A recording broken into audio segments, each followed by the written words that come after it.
Being a single mom and doing it all by yourself is brutal. Learn the brain and energy tools to get back to your center and overcome your challenges. Welcome to Single Moms Doing It All. This is Muriel Felous, your host. And I hope that you are having a wonderful winter. We are in the middle of February, and here in Vegas, it doesn't feel like winter at all. It feels more like spring. So I don't know where you are. I'm sure some people in some states in the US are still experiencing a lot of snow. Other people down under are into summer. It's really, really strange. Like we had a snow a few weeks ago, and now it's like you're going outside in long sleeve t-shirt and you're fine. So that's what is here in our little side of the world. And today we're going to talk about Valentine's Day and a different way of doing love. So for this episode, I did a little bit of research on the origin of Valentine's Day, and what I discovered is that there are two origins. It's both inspired from a celebration, a holiday, a Roman holiday that was called Lupercalia. And I'm not sure how you pronounce it in Roman. Maybe it's Lupercalia? I'm not sure. And it was a celebration of fertility. It was inspired by the Roman mythology of Romulus and Remulus, which I've learned about in school, strangely enough, when I was a kid. But I grew up in France, so it makes sense. And they were believed to have been raised by a she-wolf. And they are the originators of the city of Rome. That's why it's called Rome, from Romus. And this celebration, I think there was a priestess that was going into a cave and making some sacrifices and then going all over town, touching women with some part of a goat and the blood of a dog that were sacrificed for that celebration to make them more fertile. And then they were putting their names in an urn, and the bachelors in the city were going to pull a name from that urn. So that's what was going on from the Roman side. Now the Christianity, when it took over, in an effort to Christianize that celebration, decided to set the date, because I think the Roman celebration was at another time of February, but the church decided to set it at February 14th. And from there are several sources talking about Valentine's. It was very well in France and in England, a celebration of love. But based on some sources, you have several Saint Valentines in the history that was documented. And two of them, there were historical characters who healed children in prison while they were in prison, and they were both beheaded. And I find it very interesting because I always say, when I used to coach women on relationships, on love relationships, I always told them that the best way to heal yourself is to be in a relationship with someone, because then you discover all your insecurities, all your triggers, you become clearer on what you want to accept and what you don't want to accept, on how you relate to others, like what's your definition of love based on your family of origin. I know for a lot of us, it's about doing stuff for others, or if it's not doing, at least taking care of others. That's what's expected in love. So you can even realize what your love language is by observing the way you are interacting and when you feel loved in a relationship.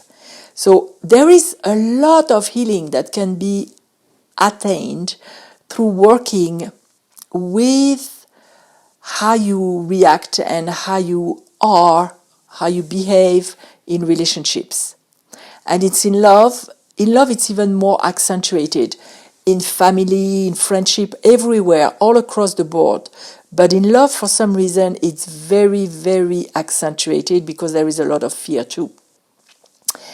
So that's funny that one of or two of the Saint Valentines throughout history were depicted as people who healed.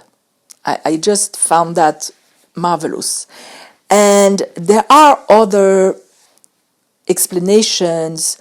There was one story of the Roman Empire, I think it was Claudius, who preferred his soldiers to be bachelors, to be singles, because they could better concentrate on fighting and being a soldier. And one of his soldiers went across him, defied him, and was still marrying young soldiers with young women. So he was also decapitated. And there are other stories about Saint Valentine's during history. I didn't read them all, but I picked the ones that relate the most to what we're going to talk about today, which is love and healing. Because today I wanted to bring to your attention that there are certain, let's say, I would call them the if it's not healing, it's more, they're pillars. They're pillars for doing love in a different way. And I wanted to bring a few of them to your attention because this is what I also teach in your relationship with your teenagers and really with anyone in your life. Those are foundations, let's call them foundations, that once put in place will help you navigate love in a more harmonious and smoother, easier way. So the first thing I wanted to cover and that you need to establish for yourself is your boundaries. And whether we're talking about love, romantic love, or love with your teenager, or really love in friendship, you need to know, first of all, your deal breakers. And when I'm talking about deal breakers with your kids, of course, you're not going to break up with your kids. That's not what I'm suggesting. But when I'm talking about deal breakers with people that you know you're going to stay in relationship to, I'm talking about triggers that will create a need for a consequence or an action. And if you're talking about love, deal breakers are obviously goodbye. Like in love, I know that one of mine is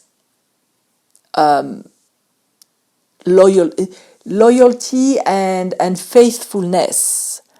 If someone is not faithful, I don't want him in my life. So that's a deal breaker for me. A person who is not stable in their life, who's not stable in the way they are living their life financially, for me, it's a deal breaker as well. So what are yours? And of course, mutual respect. Because if there is no respect, whether it is friendship, love, or anything, that I don't want those people in my life. And if we're talking about teenagers, when I believe that my teen, because now I only have one with me who's a teenager, is disrespecting me, then there are consequences. it is something that will lead to some consequences. It's going to be a trigger. So having those very clearly defined for you, I would take a piece of paper and write down the kinds of relationships, maybe do quarters, one of them being your romantic love. Either it is your boyfriend, if you have one. Some people are married, even though we're talking about single moms here. I know that some listeners are married, so your husband or your wife, depending on your preference. And another quarter would be your relationship with your kids. Another quarter would be your relationships at work. And another one would be friendships. And where I put kids, you can also put family. And on each one of them, considering that the people in your family you're going to stay in relationship with, unless you have very toxic relationships that you need to really, sometimes it's possible to cut off, but sometimes it's not. And sometimes you just need to distance yourself and to expose yourself as little as possible. So that may be the scenario for you. At work, same thing. You may not want to quit. You may want to establish your deal breakers in your workplace and address them if something happens. Or if it really it's becoming toxic, you may have to look for another job. To be very clear about that. And then you have, so we talked about romance, and then you have the friendships. Same thing, I had to let go of some friends in my life because we didn't have the same standards of relationships, of friendships. And when a friendship, especially friendships, because friendships are like the icing on the cake. They are here to make your life better. They are here to share with each other. It's still love. But you can say goodbye to a friend. There are not as much consequences to saying goodbye to a friend as there is with saying goodbye to a job. Well, maybe those two could be equal as far as consequences, because long friendships, it's very hard sometimes when you have to grieve, you have to let go of that relationship as you would let go of a love relationship. But it's not as drastic as deciding to not see a family member, for example, or having problems with your kids. So examine your deal breakers in each one of these categories, and maybe you have other categories that you want to add. Then you can add them here. Once you've done that, so there is the deal breakers, and there are the things that are not deal breakers, but that need your attention and may need your intervention. For example, let me give you an example, a very common and easy example. People who would call you late at night. So you can set a boundary that after a certain time of the day, you don't answer. And you make that clear. And let's say somebody calls you and you don't answer and they ask you about it later. You explain that for you, you need to have the time for yourself after a certain time of the day. You don't take phone calls, unless it's an emergency, of course. But that could be one of your boundaries.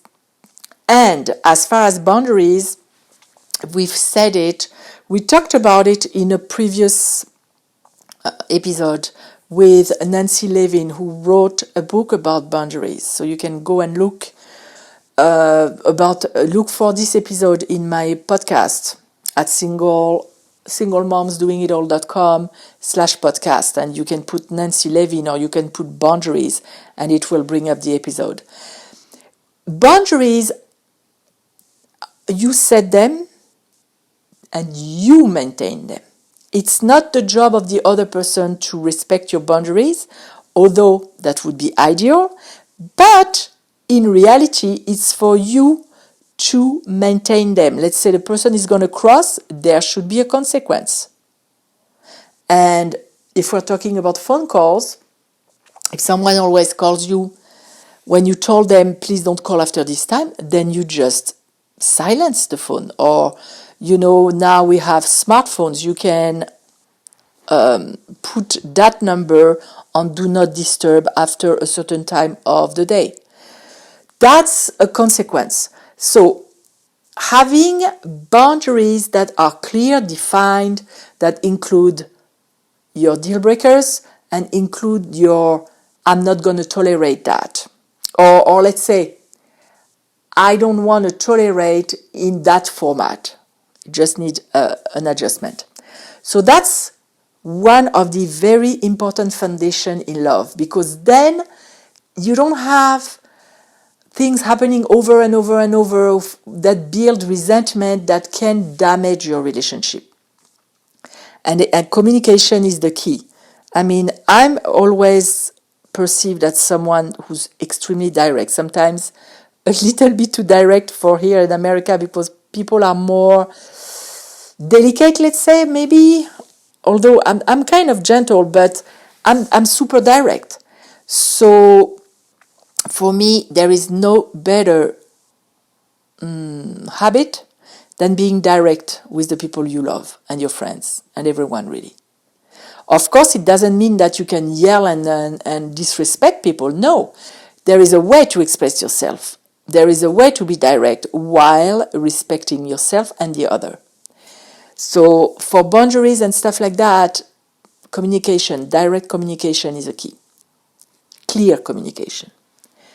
Now, another foundation is what's going on in your own mind, on your side, because we're always talking about our side of the fence. We don't change anybody. That's why even about boundaries, we maintain them. It's not their job. So same thing here. Your story about what you assume about the other person. Like, sometimes when people tell us something, we assume that we know where they're coming from. We assume their intention when they tell us something. This is never good, because you don't know. You're not in their shoes, and everyone has a different perception, intention, etc. And that can add blocks and difficulty and oil to the fire sometimes. So don't ever assume that you know where the other person is coming from or what their intention is in the way that they act or speak with you. And that's especially true with teenagers, because sometimes we get irritated because we are like, oh, they do it on purpose, or they didn't clean their room again and they just know, but they don't do it. Their brain is completely somewhere else. And sometimes they even forget their brain at home and they do stuff outside. That's what I always tell moms. And for example, I've read once in a group that her son was not taking the trash out, although she tells him every single week. Well, that's the same thing for my son. And I told him, I said, Shai, please put a reminder on your phone that on Monday night you take the trash out. Do you think this is happening? What happened last week is that he was extremely tired, and at 10 at night he was sleeping, and I saw that the trash was not out, so I took it out. So I don't think that is lazy or that is doing it on purpose.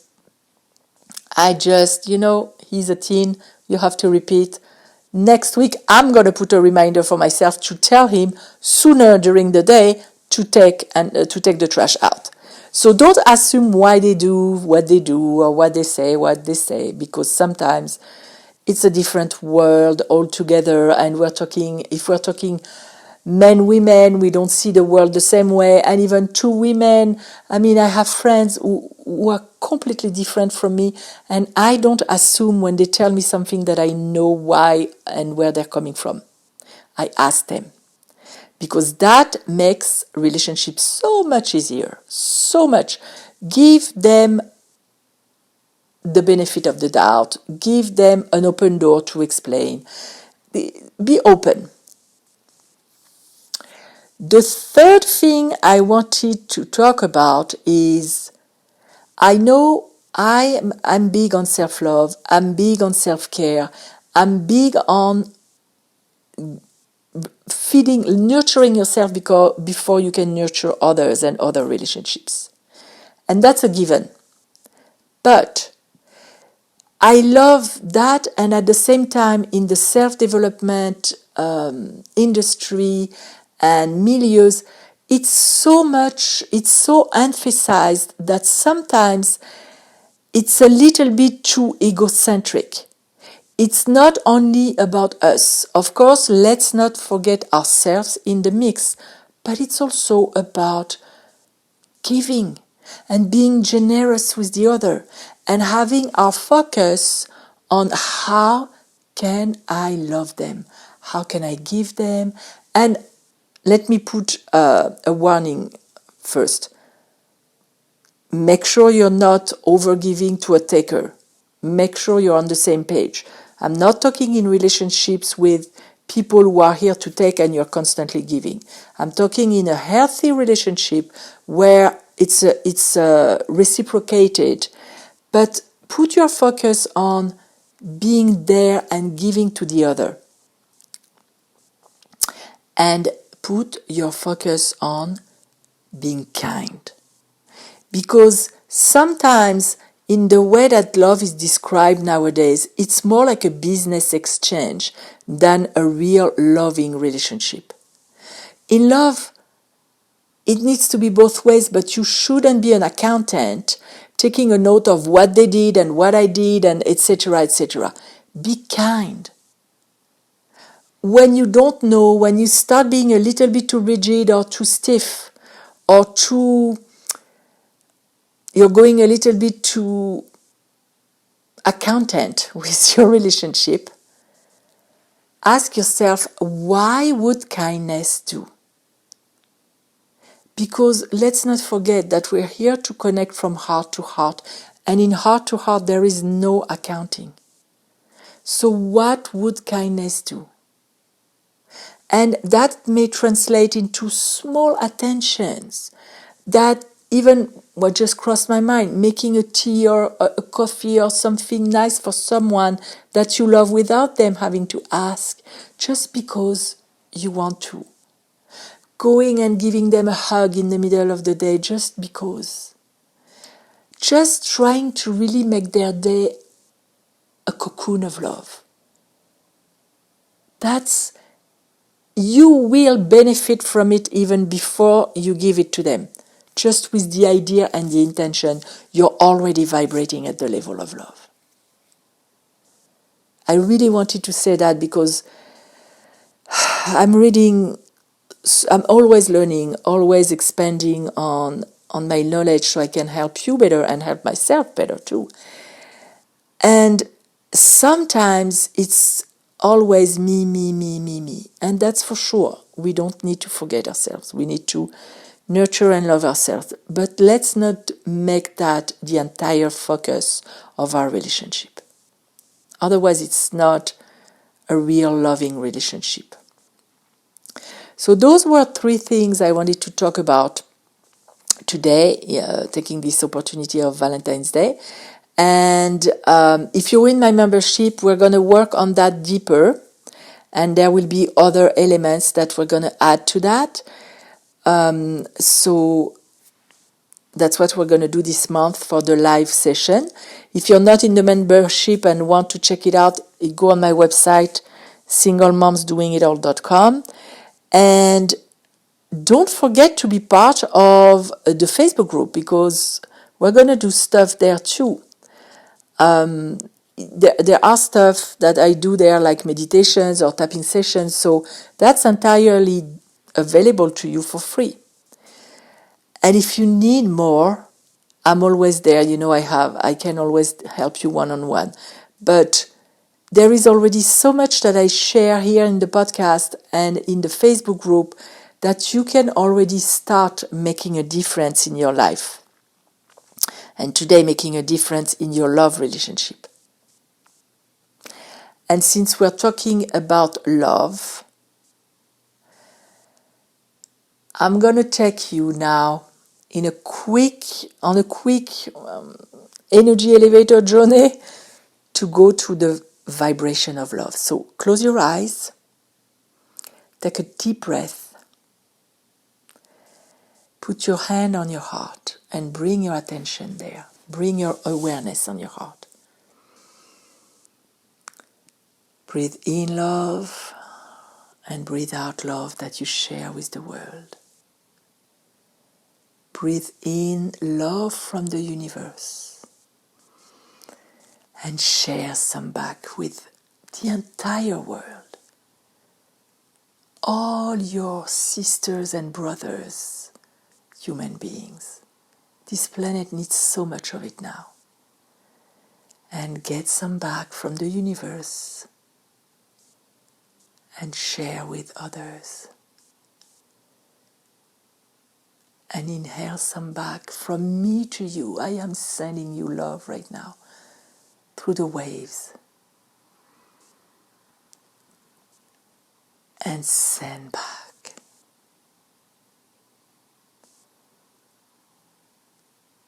And now inhale love and send thank you. Because in this moment, you are safe. You are loved. All is well. Have a wonderful, wonderful Valentine's Day. And I'll see you next week with a guest.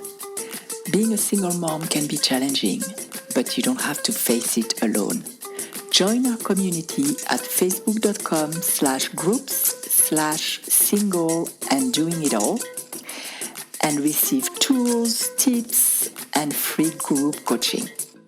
And if you like this podcast, please review and rate us on iTunes.